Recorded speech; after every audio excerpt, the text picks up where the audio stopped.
लोकसभा चुनाव के पहले चरण के लिए नामांकन आज से शुरू हो गया है और उधर बिहार में महागठबंधन के खेमे में सीट शेयरिंग को लेकर दिल्ली में आज बड़ी बैठक हो रही है।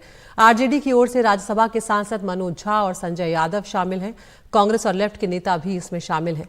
इस मीटिंग में तय होगा कि बिहार की 40 लोकसभा सीटों के बंटवारे पर किसको क्या मिलेगा। इस दौरान पशुपति पारस की आरएलजेपी और मुकेश साहनी की वीआईपी पार्टी की महागठबंधन में एंट्री की भी चर्चा हो सकती है। आरजेडी राज्य में सबसे ज्यादा 28 में से 28 या 30 सीटों पर चुनाव लड़ने के मूड में नजर आ रही है। कांग्रेस अलायंस कमेटी के अध्यक्ष मुकुल वासनिक के घर पर यह बैठक हो रही है। ऐसे में बहुत महत्वपूर्ण होगा देखना कि महागठबंधन में बिहार में किस तरह से सीट शेयरिंग का फॉर्मूला जो है वो तय किया जाता है, क्योंकि कई सारी सीटें हैं जिन पर पेच जो है वो फंसा हुआ है।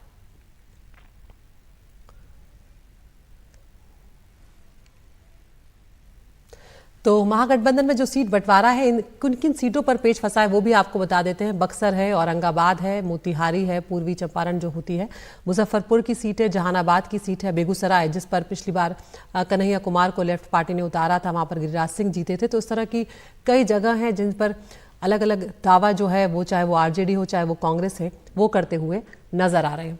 हम रुक कर रहे हैं यहाँ पर हमारे सहयोगी का, लेकिन उससे पहले आपको सुनवाते हैं यहाँ पर कि मनोज झा ने क्या कुछ कहा है इस मीटिंग को लेकर। क्या सीट शेयरिंग पर कुछ आम सहमति आप लोगों की बनी? काफी हद तक सहमति है। Things are on track. चीजें बहुत ही बेहतरीन माहौल में आगे बढ़ रही हैं और 2-1 दिन में सब चीजें आपके सामने स्पष्ट हो जाएंगी। तो नंबर और विनेबिलिटी के बीच में एक बेहतरीन फॉर्मूला आएगा और सब कुछ तय हो जाएगा। और सीधा हम रुक कर रहे हैं यहाँ पर हमारे सहयोगी मनीष कुमार का। मनीष, यहाँ पर जिन जिन सीटों पर पेच फंसा हुआ है अभी वो हम अपने दर्शकों को बता रहे थे, क्या कुछ लग रहा है इस वक्त सीट बंटवारे को लेकर, क्योंकि आरजेडी तो यहाँ पर बड़े भाई की भूमिका में रहने ही वाली है। देखिए, बिहार में जो महागठबंधन की राजनीति होती है तो जब तक उसमें नीतीश कुमार नहीं होते हैं तो हमेशा आरजेडी ही बड़े भाई की भूमिका में होती है, क्योंकि बिहार में जो महागठबंधन के जो घटक दल हैं, वो चाहे कांग्रेस हो, सीपीआई हो या सीपीआईएमएल हो, तो उन सब के साथ आरजेडी का पुराना राजनीतिक और चुनावी संबंध रहा है। इसलिए जब जेडीयू भी इस महागठबंधन में होती थी तो सीटों के बंटवारे का पूरा जो माथापच्ची या पूरा जो जिम्मा होता था वो आरजेडी के ऊपर ही होता था। और आज भी कमोबेश यही स्थिति है। आरजेडी ने पहले लेफ्ट पार्टियों को कुछ सीटों के बारे में आश्वासन दिया है और अब वो कांग्रेस पार्टी के साथ बैठी है कि सीटों के तालमेल के ऊपर में उसे अंतिम रूप दिया जाए। बातें 2 जगह फंसी हैं आदिति। एक, सीटों की संख्या के बारे में कांग्रेस चाहती है कि उसे 10 से ज़्यादा सीटें मिले, लेकिन आरजेडी का कहना है कि वो आज की तारीख में जिस प्रकार से सीपीआईएमएल की ताकत बढ़ी है, वैसी स्थिति में वो कांग्रेस को 6 न्यूनतम और अधिकतम 8 से 9 सीटें से ज़्यादा देने की स्थिति में नहीं है। दूसरी बात यह है कि आरजेडी की एक हमेशा से पिछले 2-3 चुनावों से एक जिद रहती है कि कांग्रेस पार्टी उम्मीदवारों के बारे में, सीटों से के साथ साथ उम्मीदवारों के बारे में भी विचार विमर्श करे, जिससे कि सामाजिक समीकरण बना रहे। आरजेडी की हमेशा से कांग्रेस पार्टी को लेकर एक शिकायत रहती है कि वो पहले सीटें लेती है और उसके बाद उम्मीदवारों को खोजने निकलती है। और यही एक बड़ा कारण है कि ये जो सीटों का तालमेल कांग्रेस और आरजेडी के बीच है, वो आप देख सकते हैं कि आज अधिसूचना पहले चरण की जारी हो चुकी है। हालांकि इसका दूसरा पक्ष यह है कि आरजेडी ने कई जगहों पर अपने प्रत्याशियों को पहले से मैदान में जाने के लिए कह दिया। उन्होंने कहा है कि कांग्रेस के साथ जो भी फैसला होगा उसे सार्वजनिक कर दिया जाएगा। लेकिन फिलहाल लगता है कि कुछ सीटों पर जिच बनी हुई है और वो आज से कल तक जो है 24 घंटे के अंदर जो है उस पर स्थिति स्पष्ट हो जाएगी। अदिति, बहुत बहुत शुक्रिया मनीष आपका इस तमाम जानकारी के लिए। अपडेट के लिए हम आपके पास आते रहेंगे। तो एक बड़ी बैठक चल रही है मुकुल वासनिक के घर में दिल्ली में महागठबंधन पर सीटों के बंटवारे को लेकर, और देखते हैं क्या कुछ फॉर्मूला निकल कर सामने यहाँ पर आता है। हमारे साथ एक और खास मेहमान जुड़ रहे हैं, राजेंद्र तिवारी है, राजनीतिक विश्लेषक है। राजेंद्र जी, बहुत बहुत शुक्रिया आपने वक्त निकाला हमसे बातचीत करने के लिए। यहाँ पर अगर 2019 की बात करें राजेंद्र जी, तो मैं देख रही हूँ कि बीजेपी और जेडीयू जो है वो करीब 53.3% वोट शेयर जो है वो उन्हें मिला था। आरजेडी कांग्रेस को करीब 32% के आसपास, और अगर अन्य की बात करें तो 14 से 15% के आसपास। ऐसे में यहाँ पर अब एक बार फिर से जब बीजेपी और जेडीयू साथ हैं तो वो उनका जो गठबंधन है और मजबूत हुआ है और हम देख रहे हैं कि एनडीए किस तरह से अपना कुनबा जो है वो लगातार बढ़ाता जा रहा है हर राज्य। बिहार के अगर संदर्भ में बात की जाए तो यहाँ पर महागठबंधन के लिए राह आसान नहीं होने वाली है। जी, इसको इस तरह से देखा जाना चाहिए कि नीतीश कुमार का जो सिक्का 2019 में था, अब वो उतना उसकी वैल्यू वो नहीं रह गई है, वो घिस गया है। तो इसकी वजह से जो नीतीश कुमार के एनडीए में जाने को लेकर के बातें कही जाती हैं कि एनडीए बहुत मजबूत हो गया है, तो उतना मजबूत नहीं हुआ है जितना 2019 में था। तो एक पॉइंट तो ये। दूसरी बात कि इस समय बिहार में जो चीजें नीतीश कुमार की वजह से हो रही या उन्होंने जो पिछले दिनों राजनीतिक फैसले लिए उससे जो स्थितियां बनी हैं, उसमें कहीं ना कहीं आरजेडी को फायदा मिला है और तेजस्वी एक बड़े नेता के तौर पर उभरे हैं। मैं अगर ये कहूं कि इस समय बिहार में सबसे बड़े नेता के तौर पर तेजस्वी हैं सामने, तो शायद ये अतिशयोक्ति नहीं है। तो ऐसे में एनडीए के लिए चुनौतियां बहुत ज्यादा है। एनडीए के लिए चुनौती है कि उसे 40 में से 39 सीटें जो पिछली बार मिली थी उनको रिटेन करना, उस लेवल पर आना, ये बड़ी चुनौती है एनडीए के लिए आज के माहौल में, आज के राजनीतिक परिदृश्य में बिहार में।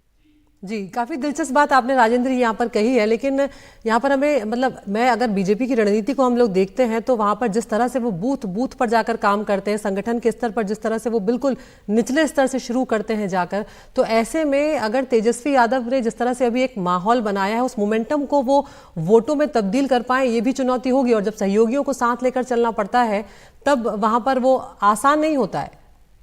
देखिए, जो एनडीए के सहयोगी हैं इस समय, उनमें भी अलाइनमेंट बहुत अच्छा नहीं है। नीतीश कुमार और चिराग पासवान, आप 2020 के विधानसभा चुनाव को याद करिए। नीतीश कुमार लगातार ये आरोप उसके बाद से लगाते रहे कि चिराग पासवान का इस्तेमाल उनकी पार्टी को छोटा करने के लिए किया गया। और हुआ भी ये था कि 2020 में चिराग पासवान ये कह रहे थे कि मैं मोदी जी का हनुमान हूं, और उन्होंने जेडीयू के खिलाफ हर सीट पर अपने उम्मीदवार खड़े कर दिए थे, जिसके चलते जेडीयू की सीटें 42 रह गई थी, 42 से 43 रह गई थी, और इसका नुकसान नीतीश कुमार को उठाना पड़ा था। अब आज की तारीख में अगर नीतीश कुमार और चिराग पासवान साथ है तो ये इस संभावना या आशंका से इनकार नहीं किया जा सकता है कि नीतीश कुमार चिराग पासवान की 5 सीटों पर उन्हें सहयोग करेंगे। अपना वोट, जो भी नीतीश कुमार का वोट है, क्या उसे वो ट्रांसफर कर पाएंगे या करना चाहेंगे, पहली बात। दूसरी बात कि नीतीश कुमार का जो छवि रही थी 2019 या 2022 तक, वो उस छवि में नीतीश कुमार को अल्पसंख्यकों का एक बड़ा वोट मिलता था, जो इस बार उसकी संभावना नहीं है। तो नीतीश कुमार एक तरह से, जो मैं कह रहा हूं कि उनका सिक्का थोड़ा छोटा हो गया है, तो उसकी एक बड़ी वजह ये है। और दूसरी वजह ये है कि चिराग पासवान और नीतीश कुमार आपस में तालमेल बिठा पाएंगे क्या, और क्या नीतीश कुमार आने वाले दिनों के लिए जो भी राजनीति विधानसभा चुनाव में होगी, क्योंकि विधानसभा चुनाव भी अगले साल है, तो उसमें क्या वो चिराग पासवान को बढ़ता हुआ देखना चाहेंगे, एक ताकत के तौर पर अपने साथ स्थापित करना चाहेंगे? मुझे नहीं लगता। तो इसके चलते थोड़ा दिलचस्प है एनडीए के अंदर का मामला, और एनडीए के अंदर की जो समीकरण। तो राजेंद्र जी, आप इसका मतलब है आप ये प्रेडिक्ट कर रहे हैं यहाँ पर क्या कि इस बार एनडीए के लिए ज्यादा चुनौतीपूर्ण रहने वाली है लोकसभा चुनाव की राह बिहार में? जी बिल्कुल, एनडीए के लिए इसलिए ज्यादा चुनौतीपूर्ण है। एक तो एनडीए के अंदर जो फोर्सेज हैं उसमें आपस में विश्वास की कमी है, वो चाहे भाजपा और जेडीयू हो, चाहे जेडीयू और चिराग पासवान हो। इन तीनों को अगर आप देखें तो आपस में बहुत अच्छा भरोसे का माहौल नहीं है, जो 2019 में था। रामविलास पासवान जी उस समय थे। और दूसरी बात यह कि तेजस्वी एक अक्रॉस द कास्ट लाइंस एक बड़े नेता के तौर पर उभरे हैं, जिसे पिछले दिनों उनकी रैलियों में उमड़ी भीड़ से देखा जा सकता है। यहां तक कि चंपारण, जो भारतीय जनता पार्टी का गढ़ माना जाता है, उस चंपारण में भी, और औरंगाबाद, उन दोनों जगहों पर तेजस्वी की रैलियों में जबरदस्त भीड़ थी। और यहां तक कि भारत जोड़ो यात्रा जब औरंगाबाद आई तो उसमें भी अच्छी भीड़ थी। तो इसके कुछ, मैं ये नहीं कह रहा हूं कि सारी भीड़ वोट में तब्दील हो जाएगी, लेकिन एक माहौल थोड़ा बहुत बदला है। ये 2019 जैसा माहौल नहीं है, और भारतीय जनता पार्टी के लिए इसलिए चुनौती ज्यादा बड़ी। जी, अब ये भी बताइए कि जिस तरह से हमने देखा कि चिराग पासवान को बीजेपी यहाँ पर ज्यादा तरजीह देती हुई नजर आई, लेकिन पशुपति पारस की क्या जमीनी स्थिति इस वक्त नजर आ रही है? मुकेश साहनी की जो वीआईपी पार्टी है वो, अगर ये दोनों महागठबंधन में शामिल होते हैं, तो क्या किसी तरह का फायदा महागठबंधन को होता हुआ नजर आता है आपको? देखिए, मैं तो अगर कहूं कि महागठबंधन को फायदा इस बात में है कि पशुपति पारस अपने इंडिपेंडेंट या उनकी पार्टी है अपनी, उस पार्टी से उम्मीदवार खड़े कर दे तो महागठबंधन को ज्यादा फायदा होगा बनिस्बत कि वो महागठबंधन में आकर के चुनाव लड़े। क्योंकि रामविलास पासवान की जो लिगेसी है वो पशुपति पारस के पास नहीं है, वो चाहे जितना क्लेम करे, वो चिराग पासवान के साथ है। अगर वो चिराग पासवान को जो 5 सीटें मिली हैं उन पे अपने कैंडिडेट्स खड़े करते हैं तो महागठबंधन को फायदा होगा। अगर वो महागठबंधन में आ जाते हैं तो उनको इतनी सीटें मिलना मुश्किल है, क्योंकि आरजेडी 30 से कम पर नहीं जाएगी। कांग्रेस, जैसे अभी आपके रिपोर्टर ने बताया कि कांग्रेस चाहती है कि 10 के आसपास सीटें मिले, आरजेडी उन्हें 7-8 से ज्यादा नहीं देना चाहती है, तो 7-8 भी दे तो कम्युनिस्ट पार्टीज भी हैं, इनके लिए जगह नहीं बनती, और जगह बनेगी तो थोड़ा दिक्कत की स्थिति महागठबंधन के लिए होगी। तो ऐसे में महागठबंधन अगर ऐसा कुछ अरेंजमेंट करता है कि पशुपति पारस अपनी पार्टी से खड़े हो जाए और पोस्ट पोल कोई उनके साथ डील कर लेता है कि चुनाव के बाद हम देखेंगे क्या कर सकते हैं, और या अभी से कुछ कमिट कर दे, उसमें फिर एनडीए का नुकसान ज्यादा होगा। दूसरी बात आपने मुकेश सहनी की कही। मुकेश सहनी दरअसल एक तरह से आप 2015 से वो परिदृश्य में आए हैं, और वो दरअसल सबसे ज्यादा चर्चा में तब आए थे जो 2015 के विधानसभा चुनाव में जिस दिन मुजफ्फरपुर में प्रधानमंत्री की रैली थी, उसी दिन उन्होंने मुजफ्फरपुर में एक रैली की थी जिसमें 60-70 हजार लोग आ गए थे, और वहां से मुकेश सहनी एक ताकत के तौर पर बिहार में उभरे। लेकिन पिछले दिनों उनका जो रवैया रहा है, कभी इधर कभी उधर, कभी इनसे बात की कभी, तो उससे एक विश्वसनीयता खो चुके हैं। ये बात सही है कि उनकी कम्युनिटी का एक वोट है, और अगर वो कहीं से महागठबंधन में कोई स्पेस बनता है उनके लिए, तो इससे वो नीतीश कुमार का जो वोट कहा जाता है अति पिछड़ों का, उस वोट में थोड़ी बहुत सेंधमारी महागठबंधन कर सकता है, अगर वो अति पिछड़ों का वोट अभी भी नीतीश कुमार के साथ इंटैक्ट है। मैं इस बात से थोड़ा सहमत नहीं होता हूं कि 100% नीतीश कुमार के साथ उसी तरह इंटैक्ट है जैसे 2019 में। जी जी जी, बहुत बहुत शुक्रिया राजेंद्र तिवारी जी, आपने काफ़ी दिलचस्प यहाँ पर चर्चा जो है वो की है, और देखना होगा कि जो बातें आप कह रहे हैं, जो प्रेडिक्शंस हैं आपके, वो किस तरह से देखने को मिलते हैं। हालांकि जब बिहार की जनता के जो बातचीत जो निकलकर सामने आती है उसमें नीतीश कुमार के पाला बदलने से बहुत ज़्यादा फर्क बिहार के लोगों को पड़ा है ऐसा लगता नहीं है, लेकिन जो रैलियों में भीड़ उमड़ी है तेजस्वी यादव की, क्या वो वोटों में तब्दील होगी, ये देखना काफ़ी दिलचस्प होगा।